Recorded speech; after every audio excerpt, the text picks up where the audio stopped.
Welcome back to the second part of the video on iOS XR 7.2.1 innovations on NCS 5500 routers. Today we have a lot for you, just after this.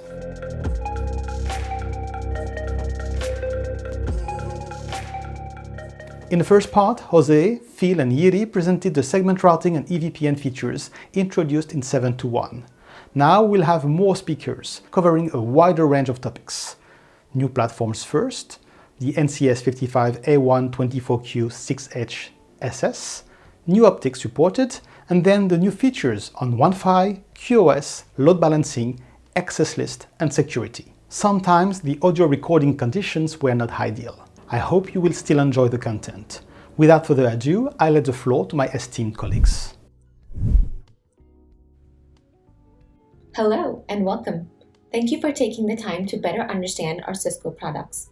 Today, I'm going to be talking to you about the NCS 55A124Q6H-SS.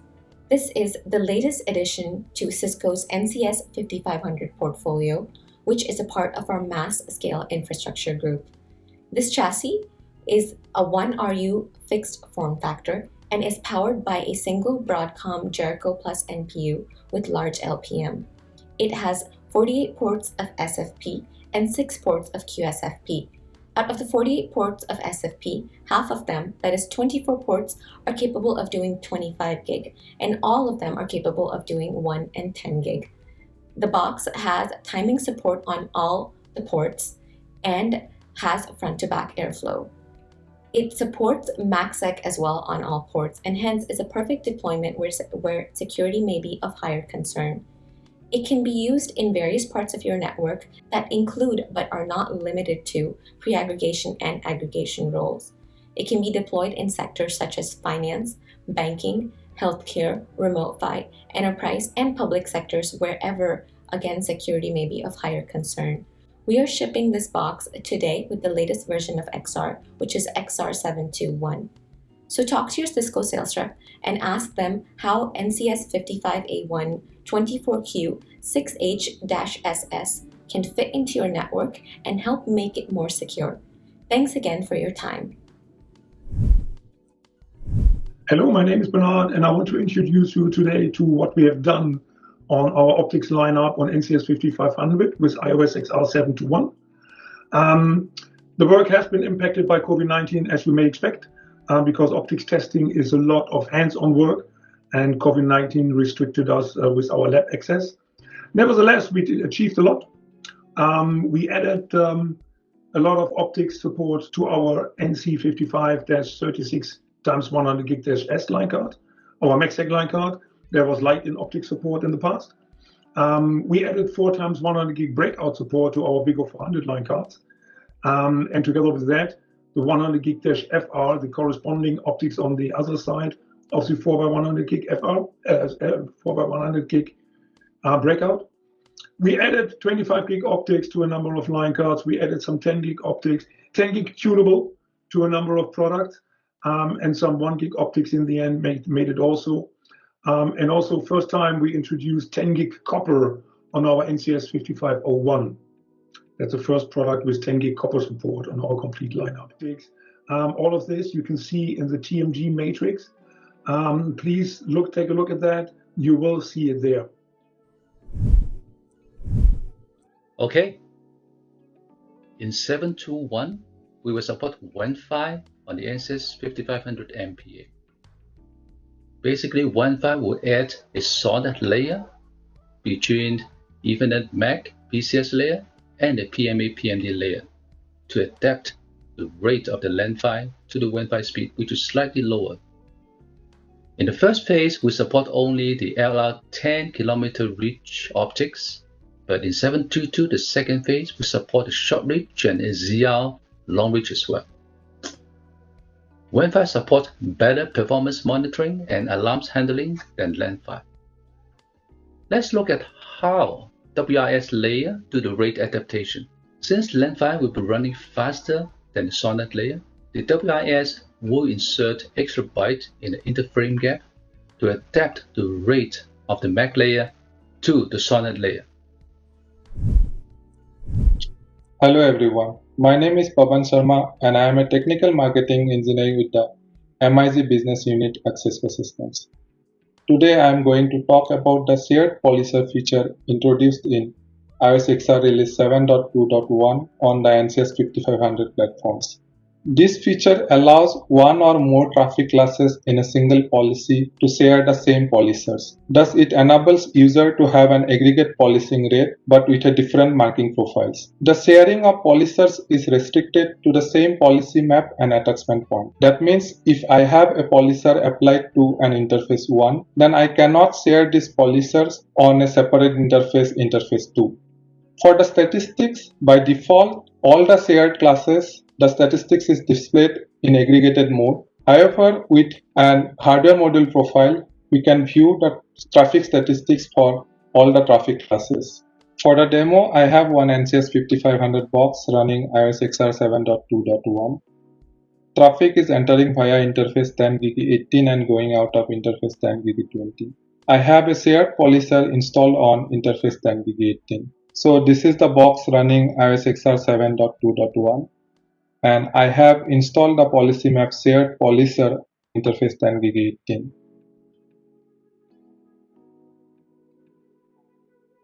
If I look at the programming, I see polyser bucket ID 0x82 is programmed for class P2 and I am marking it with traffic class 2. For class P3, I have the same polyser bucket ID, meaning that this 100 Mbps polyser is shared between class P2 and P3, but I have a different marking profile for both of them. If I check the policy map statistics, here I see statistics on only class P2. All the statistics for class P3 is 0, although I have enabled both the flows. This is because I am not using the per class mode and by default, the statistics is displayed as aggregated. In a second box, I have enabled the QoS polyser per class statistics, and if I see the stats here, I can see the statistics are displayed for both the class P2 and P3. The Conform aware hierarchical policy feature introduced in iOS XR 7.2.1 on NCS 5500 platforms brings color awareness to the parent polyser in a hierarchical policing.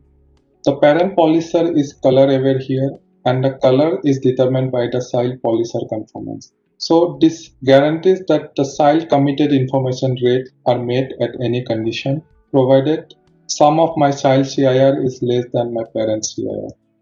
If a packet is marked as exceed or yellow in child, then it is not upgraded to conform in the parent polyser. This feature also allows child to share the unused CIR from one class to the other.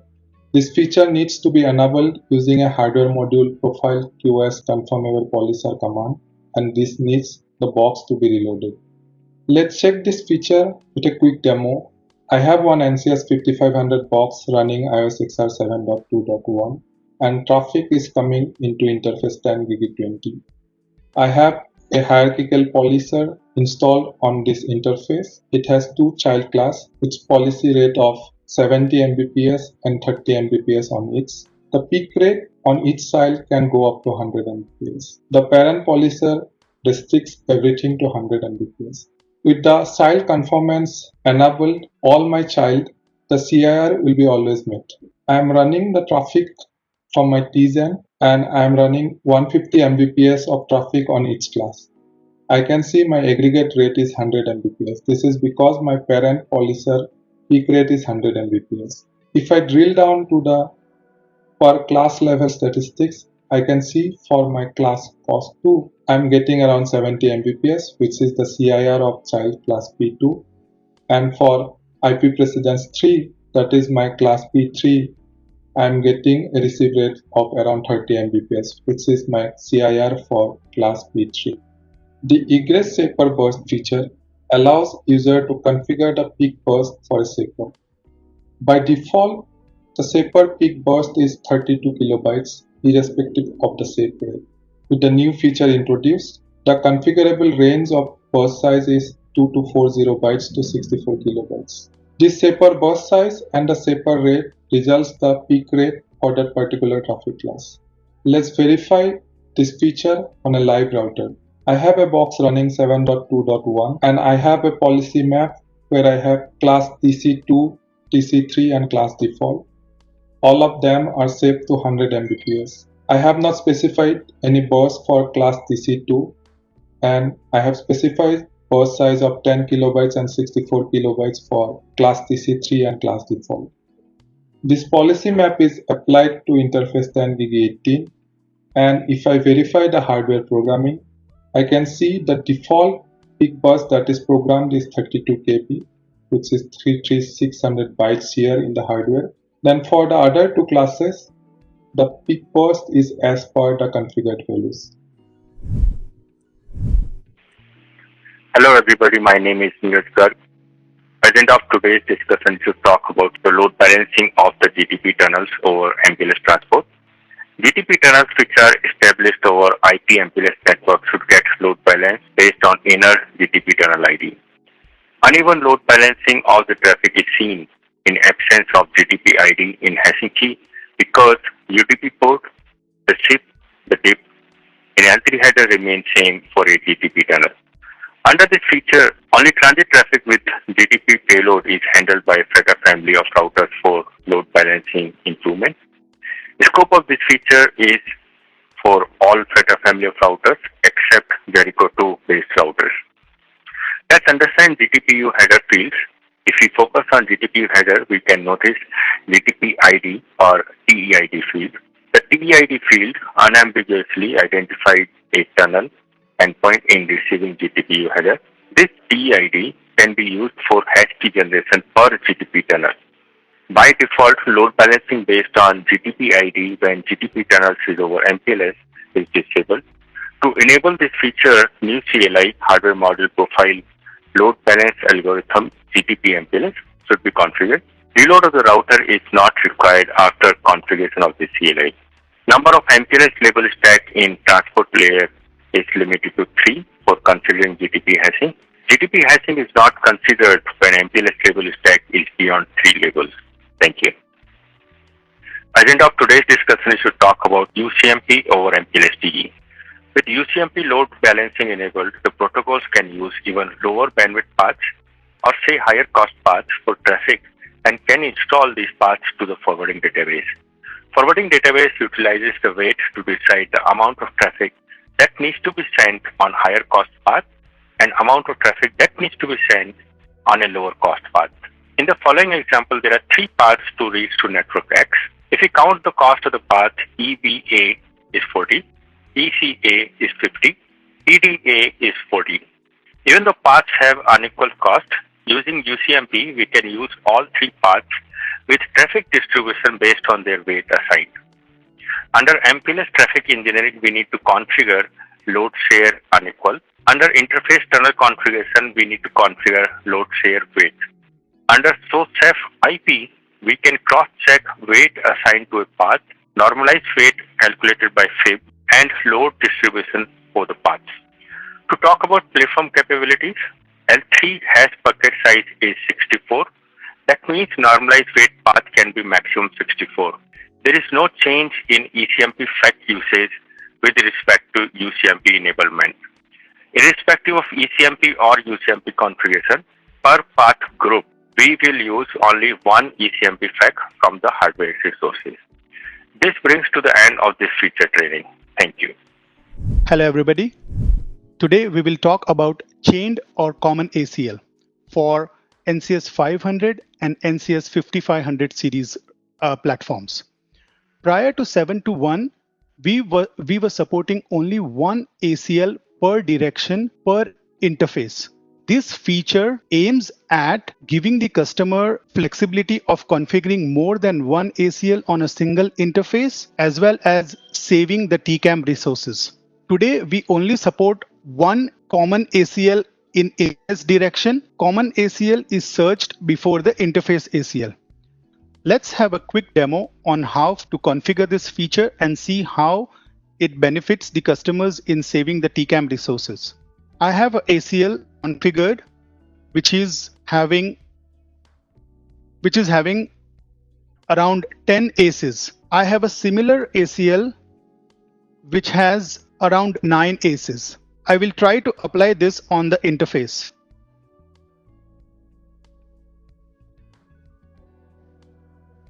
I'll apply the other ACL on another interface. Let's see the utilization of the TCAM by applying both the ACLs. We can see there are 34 entries in the TCAM.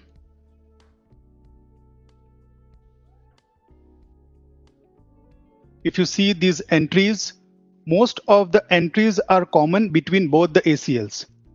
So to save TCAM resources and to utilize the resources optimally, we can configure a common ACL along with the specific ACLs to save the TCAM resources. We will see how to do that.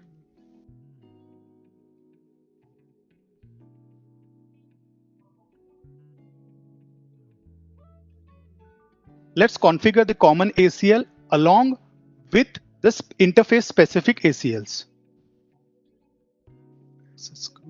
Common, and then we have to give the name of the common ACL. Then we give the name of the interface specific ACL and the direction. Similarly, I will apply another ACL using the same common ACL and ACL2.